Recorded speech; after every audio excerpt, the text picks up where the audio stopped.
Bienvenue sur ma chaîne YouTube. Si tu ne t'es pas encore abonné, abonne-toi. Aujourd'hui, on va apprendre à résoudre ensemble les équations comportant exponentielles. Voici un cas particulier. Résoudre dans R l'équation exponentielle 2x moins 2 exponentielle x moins 3 égale 0. Ceci, c'est un cas particulier de la résolution des équations comportant exponentielles. Il faut faire beaucoup d'exercices pour directement, lorsque tu vois ce cas-là, pour savoir quoi faire. En regardant ce type d'équation-là, qu'est-ce qu'il faut constater? Il faut constater que cette équation-là est sous la forme d'une équation du second degré, mais comportant exponentielle. Alors regarde, qu'est-ce qu'on va faire? Ici, on a exponentielle 2x. On peut transformer. On peut écrire ça sous la forme exponentielle x au carré moins 2 exponentielle x moins 3 égale 0. Là, maintenant, on peut poser exponentielle x égale à grand x. Posons exponentielle x égale à grand x. L'équation devient alors grand x au carré. À la place de l'exponentielle x, je mets x, grand x au carré, moins 2 grand x, moins 3 égale 0. Ceci devient alors une équation de second degré qu'on peut résoudre facilement.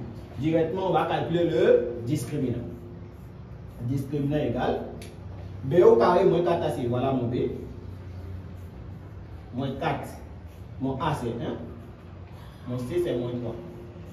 Ce qui me donne alors 4 plus 12. Discriminant égale alors combien? Discriminant égale 16. Ça égale à 16. Donc l'équation x au carré moins 2x moins 3 égale 0 admet deux solutions distinctes réelles. Et dans cette équation-là, c'est l'équation-là. Donc on a fait le changement de variable. Dans cette équation, son discriminant donne 16. Donc discriminant supérieur à 0. L'équation x au carré moins 2x moins 3 égale 0 admet deux solutions distinctes réelles, x1 et x2. Donc je rappelle la formule de x1. x1 égale, comme dans le coup, moins b moins racine carrée de delta sur 2a. Et x2 égale quoi? Moins b plus racine carrée de delta sur 2a. x1 va alors donner, quelle est la valeur de moins b? Moins b est égal à quoi? Moins 2. Donc moins 2, ça me fait 2. Moins racine carrée de delta. Delta égale à 16.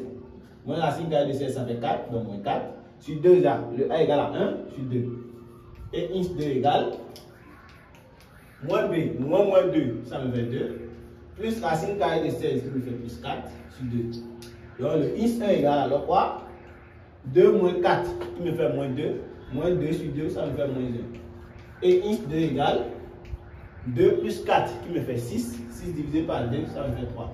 Alors j'ai alors les valeurs de x1 et x2. Mais dans l'exercice, on m'a dit de résoudre l'équation exponentielle 2x moins 2 exponentielle x moins 3. Donc la solution cherchée, l'inconnu cherché c'est x et non grand x1. Maintenant, nous on a fait un changement de variable en posant exponentielle x égale à grand x. Maintenant on a les valeurs de grand x1 et grand x2. Pour chaque valeur, maintenant on va déterminer la valeur de petit x. Donc je reviens. Exponentielle x égale à la première valeur grand x1 équivaut à exponentielle x égale à combien? La valeur de grand x1 qui correspond à quoi? Moins 1. Ceci est alors absurde. Exponentielle est toujours positif, absurde. Donc ceci n'a pas de solution. Je reviens maintenant. Exponentielle x est égale à la deuxième valeur de grand x2 équivaut à exponentielle x.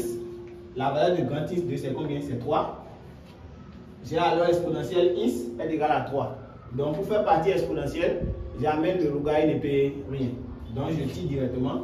Logarithme de P1 de l'exponentielle x est égal à logarithme de P1 de 3. C'est-à-dire j'amène logarithme de P1 dans ce moment et dans ce moment. Logarithme de P1 et exponentielle sont des biaisures réciproques, donc il faut se simplifier.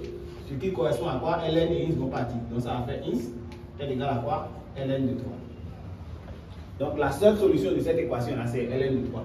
Donc soit S l'ensemble solution, S égale à quoi? Ln de 3. Donc qu'est-ce qu'il faut retenir?